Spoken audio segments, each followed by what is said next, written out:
potholes. Todd has been pushing for Cheez-Its forever.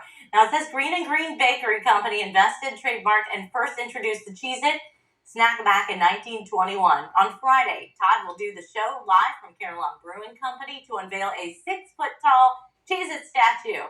Todd says he's also working with Carillon's Historical Park to get a historical marker put on the old Green and Green Factory site. The Evening Edge airs weekdays at 5 on WHIO Radio. And now, your Storm Center 7 forecast with meteorologist Robert Gauthreaux III.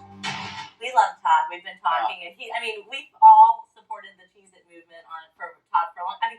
Who doesn't love Cheez-It? I'm so happy, not only Todd, but the Cheez-It also finally got the recognition. I'm always talking Cheez-It with Todd online, saying, hey, look at this. Look what I tried. Look at this recipe. So I'm glad. Well, kids are raised on Cheez-Its. Mm-hmm. I have a box of Cheez-Its in my house at any I ate some tonight. Yeah, see? That's the thing. Right. You know. See, I'm trying to get in the culture of Dayton. I've been trying forever, I'm not from here, so I try to learn all about the culture I can. And something I am used to, though, is the heat. Mm-hmm. And unfortunately, it looks like we're going to be seeing some very, very hot days. Now, what we're looking at potentially is record heat this week. Now, if there are any meteorologists watching, you might be wondering, what are you talking about? Well, if you look at some of the records that go back to 1895, we have temperatures hotter back then. So the records for this week were set in 1895 tomorrow, 1895 Thursday, 1895 Friday. See, the thing about back then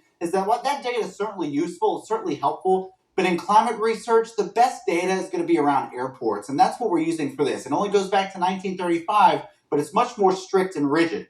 And so as far as record heat, it looks like we're getting close to some of those records. You can see 89 is the forecast tomorrow, whereas the record is 93. That one's set back in 1937, and so on. We could perhaps meet or even break some records heading into this week using that airport data. So, as I said, it's a little Tabasco-y outside, just like how I like my Cheez-Its. Now, high temperatures today, we got up to 86 degrees.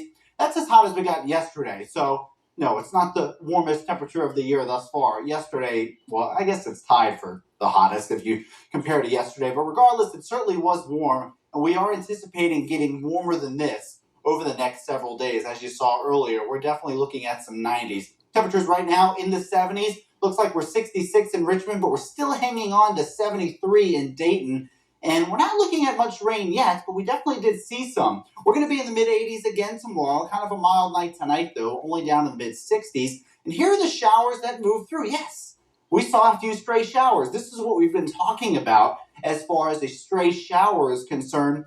Basically, what you see right here. A lot of you wouldn't have even known it was raining unless you stepped outside, and it didn't last very long. Most of them were north of Dayton, though, and you can see mainly clear skies right now. So we're not expecting rain tonight. We're expecting another chance of a stray shower tomorrow.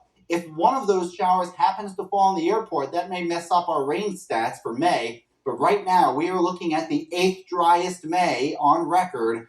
We have one more day to go, so we'll see how that turns out. Now, as you see, overnight, we're looking at some pretty quiet conditions. It's not until Wednesday afternoon when we can see the chance, again, for a stray shower, kind of like what we saw today. Otherwise, the rest of us are going to remain dry. It's a pretty dry week overall. Getting into the 90s, staying there for several days, lows in the mid-60s. Now, by Tuesday, we finally see a little bit of relief. It's not cooler than average. It's actually seasonable. But next week, we will start that cooling trend. One night I came home from work and I was kind of bouncing street names off of my kids. And then one of my kids was like, what about Pokemon? Giving directions a little more interesting in this Nevada neighborhood thanks to one kid's creativity. And you create a channel for people to